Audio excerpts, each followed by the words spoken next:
Hujambo mtazamaji, karibu ndani ya Lookup Taarifa leo ikiwa ni Jumatano tarehe 9 mwezi Agosti, siku ambayo imesheheni siasa za mazungumzo ya maridhiano kutoka kwa kikosi cha Kenya Kwanza. Tutakueleza vile ni kwa nini maafisa wa umma wana kila sababu ya kutabasamu baada ya tume ya mishahara SRC kuangazia upya mishahara yao. Tumekuandalia habari bomba, lakini kwanza tupate vidokezo.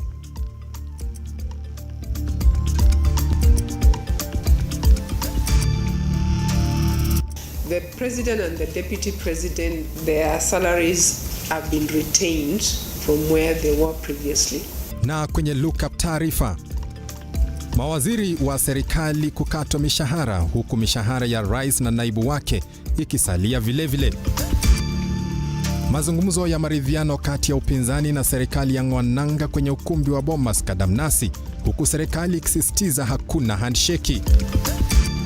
Waziri wa usalama Kithure Kindiki afika bungeni kujibu maswali mbalimbali kutoka kwa wabunge. Na michezoni, michezo ya sekondari yaingia siku yake ya pili kaunti ya Kakamega.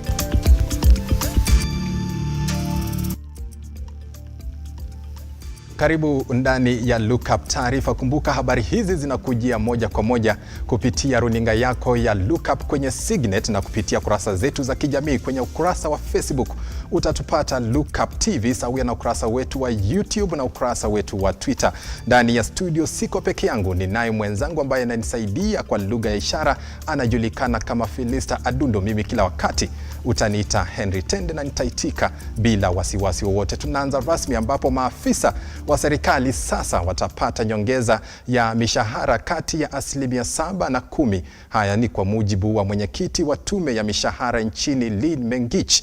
Aidha, Rais William RUTO na naibu wake Rigathi Gachagua hawakupata nyongeza ya mishahara baada ya wawili hao kupinga nyongeza hiyo iliyopendekezwa na tume hiyo ya SRC. Ian Keitani anatufungulia habari zetu na habari hii ambayo bila shaka itaibua hisia kali nchini.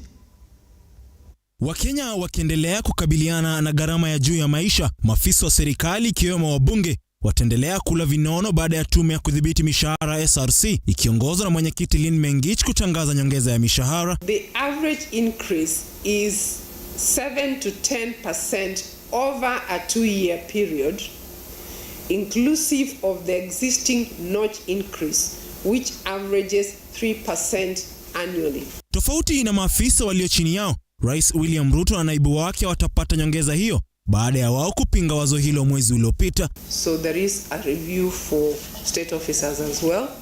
The president and the deputy president, their salaries have been retained from where they were previously. Kwenye bajeti ya mwaka huu, tume hiyo ilipokea takriban shilingi bilioni 21.7, fedha hizo zikitolewa kwa idara tofauti serikalini. Idara ya huduma kwa walimu ilipata takriban shilingi bilioni 9.5, hii ikiashiria 44.2%. Idara ya usalama ilipata takriban shilingi bilioni 4.5, hii ikiashiria 20.9%.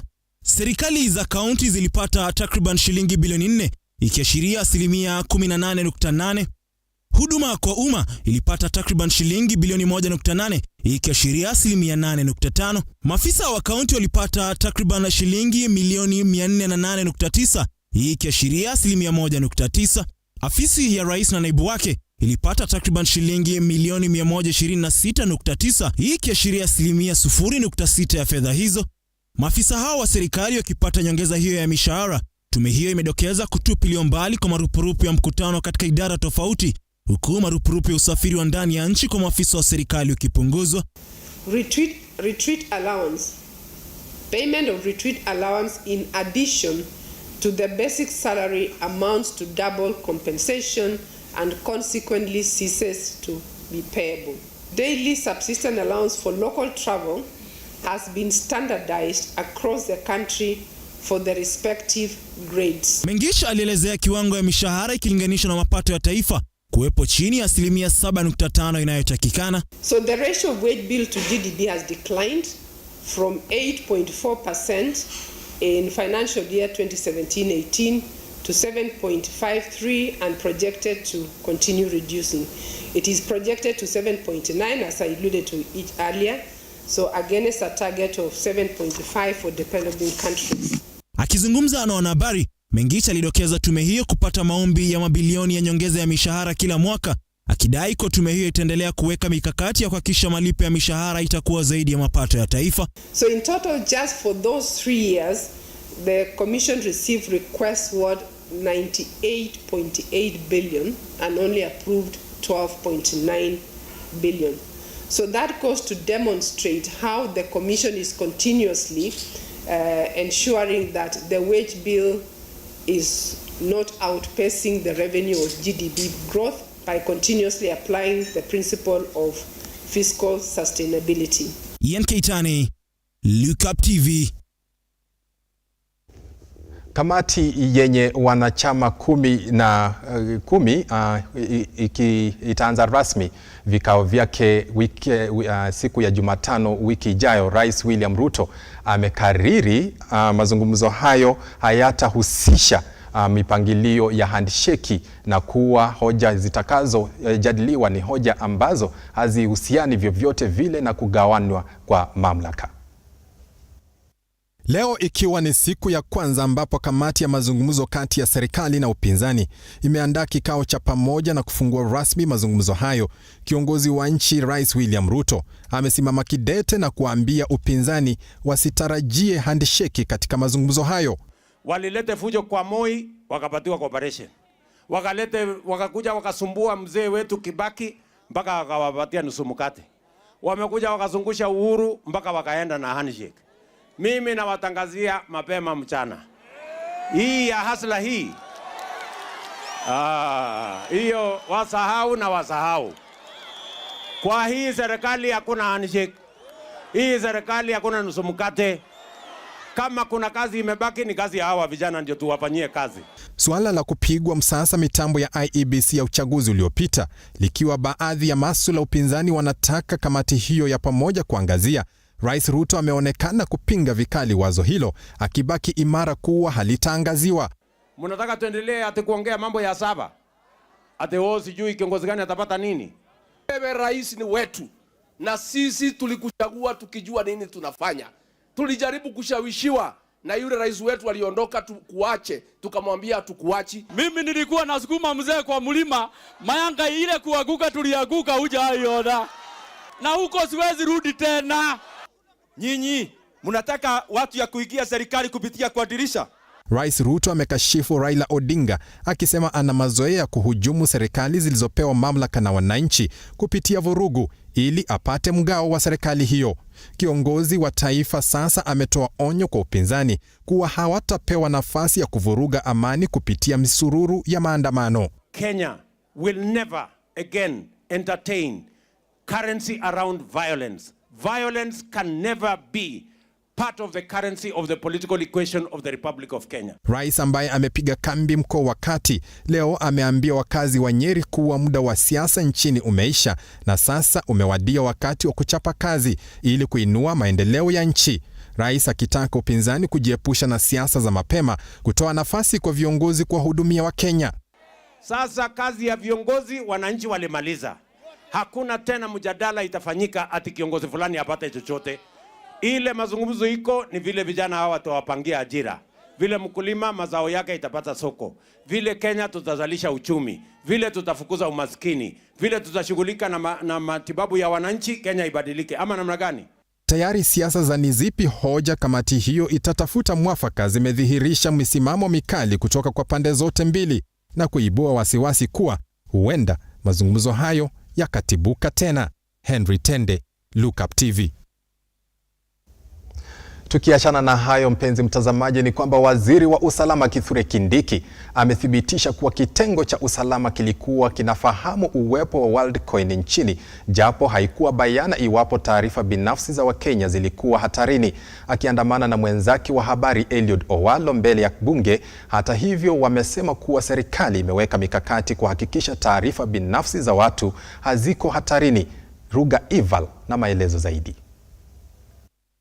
Uchunguzi unaotekelezwa na vyombo vya upelelezi DCI vinafichua kuwa kampuni ya kusajili shilingi ya Worldcoin haikuwa imesajiliwa kihalali nchini Kenya. Waziri wa usalama wa ndani Profesa Kithure Kindiki alijifikisha mbele ya bunge kujibu maswali yanayoibuliwa kuhusiana na usajili wa kampuni hii. Kindiki amesema kuwa hakuna cha kuhofia kwani data za Wakenya ziko salama. On the question whether the Business Registration Services Department or the Registrar of Business Names had registered this company, the answer is in the negative. However, I would like to bring to the attention of the House, Honorable Speaker, that this entity appeared to have carried its operations through a Kenyan agency. In other words, the company itself, although the company had been registered as a controller of data, the actual operations of processing data and harvesting data seems to have been coordinated through an agency, a properly registered business owned and managed by Kenyans. Naye waziri wa teknolojia Eliud Owalo akiwasilisha ripoti ya matokeo ya uchunguzi dhidi ya usajili huo, Owalo wamedai kuwa kampuni ya Worldcoin ilisajiliwa tarehe 18 mwezi wa Aprili mwaka huu, lakini shughuli zake zimekuwa zikiendelezwa kwa zaidi ya mwaka mmoja kinyume na sheria. 1. The government has established and operationalized the Office of the Data Protection Commissioner in conformity to the Data Protection Act 2019, Mr. Speaker. Further, the government has undertaken development and publication of the data protection regulations as at 31st December 2021.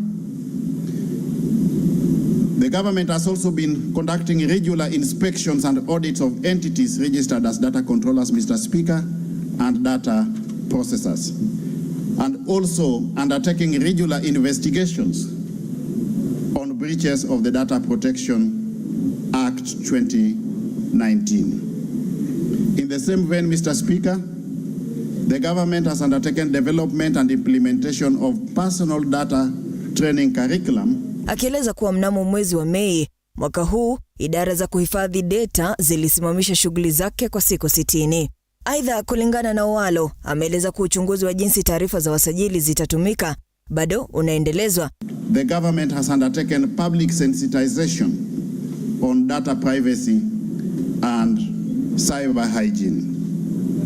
In addition to the above, Mr. Speaker, it is worth noting that the Cabinet Secretary, Ministry of Information, Communication and the Digital Economy has constituted a committee to look into regulatory reforms informed by emerging technologies, including but not limited to digital currencies such as cryptocurrency, Mr. Speaker. This is informed by the fact that the operational environment is dynamic, and as factors in play in that operational environment change, it is also incumbent upon us as government, Mr. Speaker, to continuously look at ways and means of reviewing our policies, laws and regulations in line with changes and emerging issues. Hata hivyo, alionya kuwa Wakenya wanafaa kuwa makini wakati wa kupatiana taarifa zao za kibinafsi.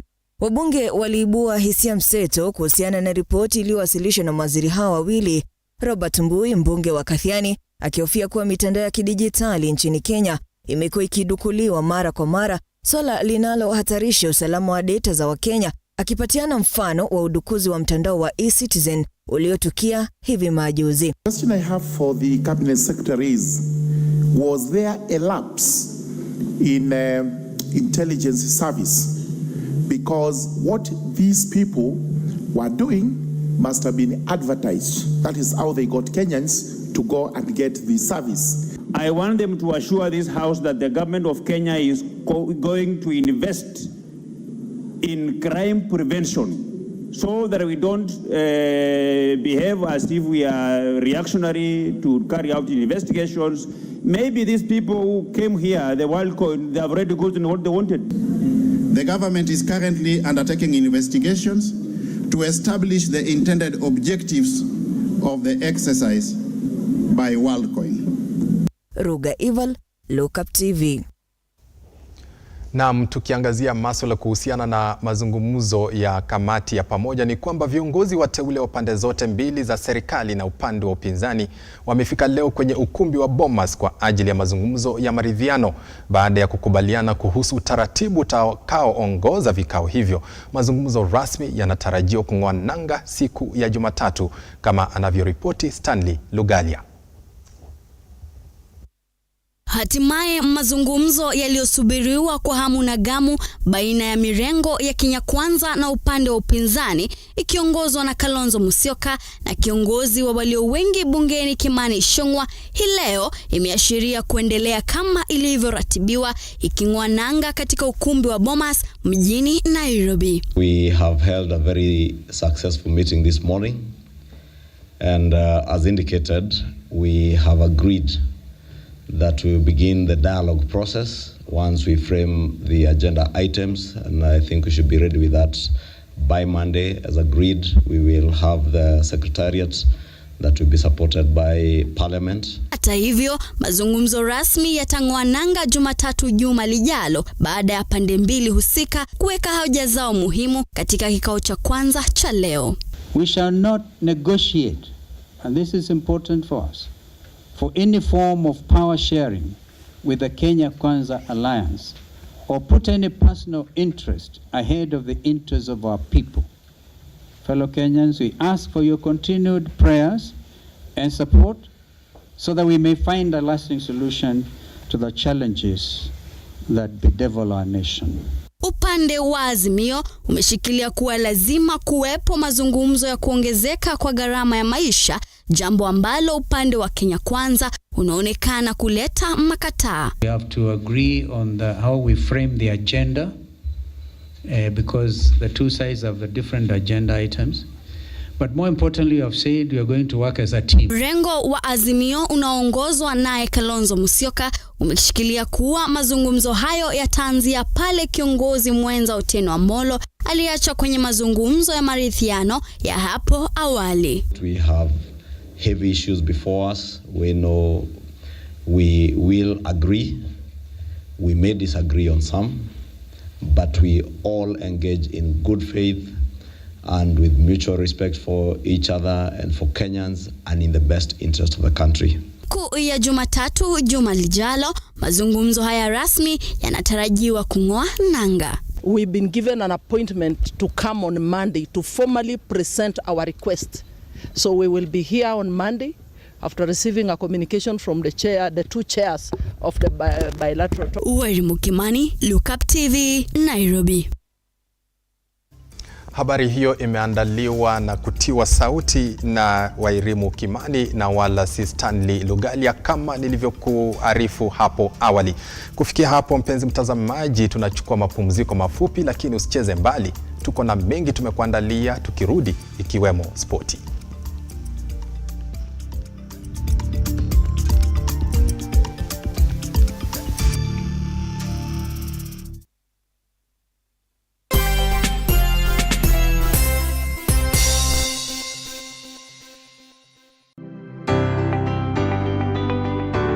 Mtazamaji, leo hii tuko katikati ya jiji la Nairobi tukizungumza na wananchi kuhusiana na maoni walionayo ya serikali, ya siasa, na jinsi ambavyo wanaathirika na mambo yanavyotendeka usiku kucha. Jambo la kushangaza ni kwamba kulingana vile ambayo Kenya inakaa, tunaendelea kuteremka chini kiwango ambayo tujaifika. Tukitia bidii, tukuwe na viongozi wazuri. Viongozi wetu wana wisdom. And if those are the people yenye wako kwa hiyo serikali ya RUTO, it is a disappointing to our nation. Jina langu ni Umma Kuongezwa na haya ni makala ya bunge la wenyeji.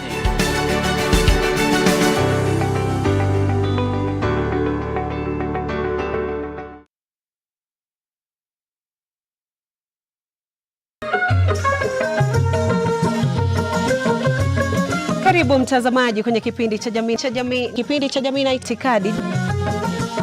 Kaini kitako tuna mengi. Mapenzi yanapoanza watu huitana bebi na majina mengine matamu matamu, lakini baadaye penzi linapogeuka na kuwa shubiri, mtu anafikia kwenda kumtafuta mke mwingine. Itakuwaje? Yule wa kwake nyumbani labda hajamridhisha. Ni sawa ama vipi Maliki? Dadangu, wanaume ni kama maembe. Huyu ni mwanamume atakuja abadiliki. Mwanaume mwenye wanawake wengi hata katika uchumba, kwenye ndoa ataendelea.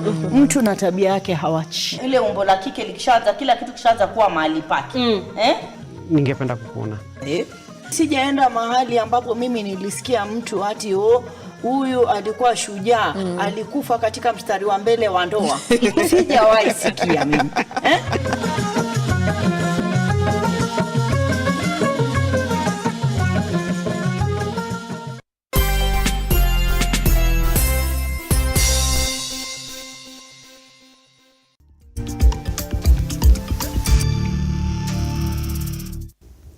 Karibu tena mtazamaji, na geukia upande wa mitandao tuone maoni yako kuhusiana na habari zetu. Niko na Sami K Kurgat, unasema watching live Lookuptv. Hujasema una watch live kutoka wapi, lakini tunasema asante sana kwa kuendelea kututazama.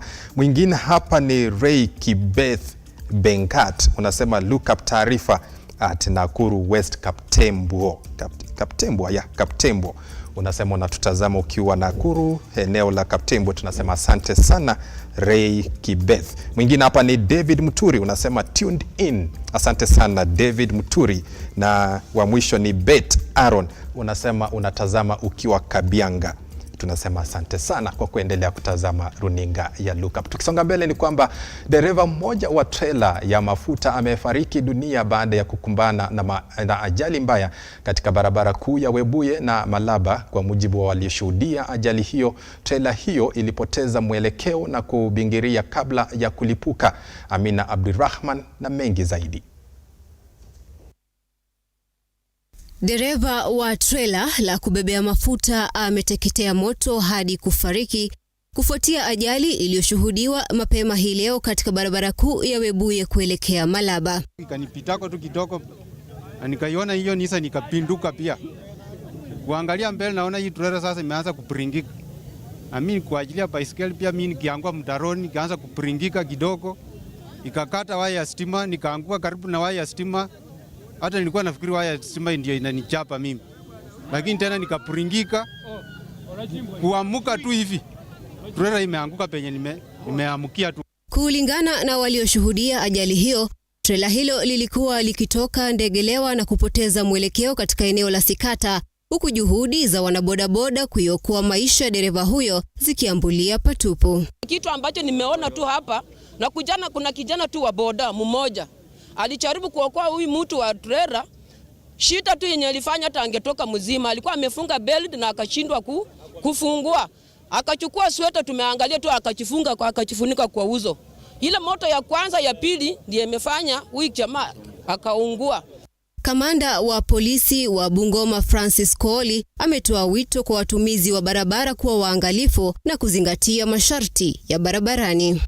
So for me at this point it's just a matter of advising people, the drivers, be cautious, and also those who are responding. At times there are incidents where we can respond, all of us, in terms of going to put the fire off. But in such circumstances, it is dangerous because it is carrying inflammable material where we'll be exposing many Kenyans to risk. Fauka ya hayo, wakazi wa Bungoma wamemtaka gavana wa Bungoma Kenneth Lusaka na mbunge wa Kandui John Makali kuboresha utoaji wa huduma za dharura katika eneo hilo. Kile tu ninachoomba kwa county government ya Bungoma, hakika imekuwa ni huzuni sana. Tumelia, tumekaa sana tukingoja wale wazima moto, tukiona moto ule mtu akichomeka, gari likichomeka lishe. Hata huenda wangekuja mapema, kuna mabaki yangebaki ya ile gari. Amina Abdurrahman, runinga ya Lookup.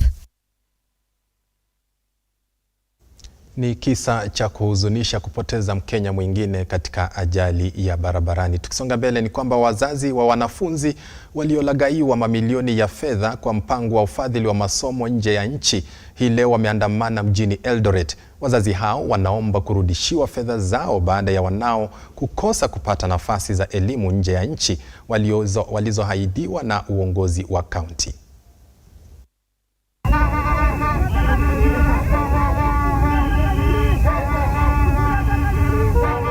Tuambie ni nini tutafanya, ama tukujange tukae kwa hii gate yenu the whole day, ama tuende tukae kwa gate ya county the whole day, ama tukae kwa barabara ndo wananchi watusaidie basi. Kwa sababu mkituambia it is under review, what are you doing? What are you doing?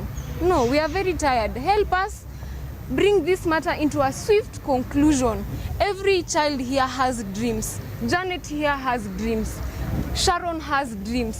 Caro has dreams. Brian has dreams. Kevin has dreams. We do not want to die. Some are threatening to commit suicide, and you are silent. You are silent, and you are put in office to help us. You cannot be silent. You cannot be silent at such a time as this. Huyu mtu mbona hamukuchukua hata passport yake mkahalao yeye aende? So are you not accomplices in this game? So mimi niwaachie wanafunzi kwanza na wazazi, they raise their concerns. Because we know the biggest failure katika nchi si sheria, ni wale watu wamepewa offices kufanya kazi. Bottom of your heart, work as if you are working for your daughter. Work as if you are working for your son. Work as if you are working for your father and your mother. This is a case that is leading your parents into depression, leading your daughters and sons into depression. The one Mercy said that he threatened to commit suicide. It was me. I posted in my Facebook page, and it was the truth. Being the hope of your parents, and then all of a sudden the leaders who are elected robbed from the same parents, is a story that will never be told in this world.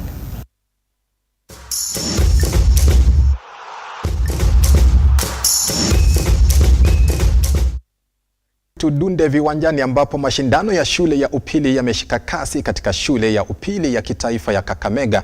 Kwenye soka ya wavulana, St. Anthony Kitale wameendeleza ubabe wao kwa kuwanyuka Serani magoli mawili kwa sufuri, huku Shanderema wakitoka sare ya 1-1 dhidi ya Agoro Sare. Mashindano haya yatakamilika wikendi hii, mshindi akijikatia tiketi ya kuwakilisha Kenya kwenye mashindano ya Afrika Mashariki Kigali, Rwanda mwezi ujao.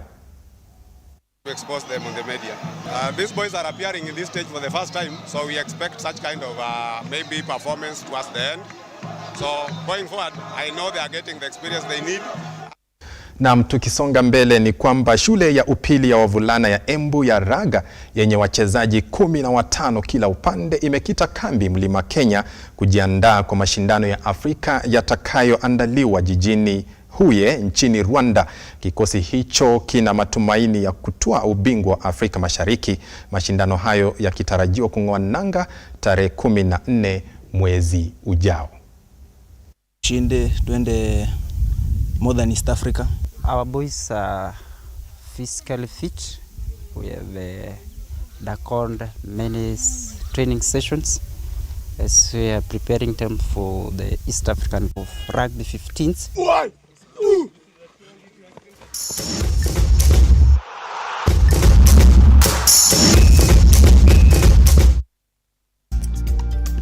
Naarifiwa na mwelekezi wangu kwamba muda umetupa kisogo, lakini mpenzi mtazamaji, furaha iliyoje kuwa umekuwa nasi wakati huu wote, wakati tumekuandalia habari hizi kutoka kila eneo la nchi, na kutakia usiku mwema. Mimi pamoja na mwenzangu Felista Adundo hatuna la ziada ila kukutakia usiku usiokuwa na hitilafu.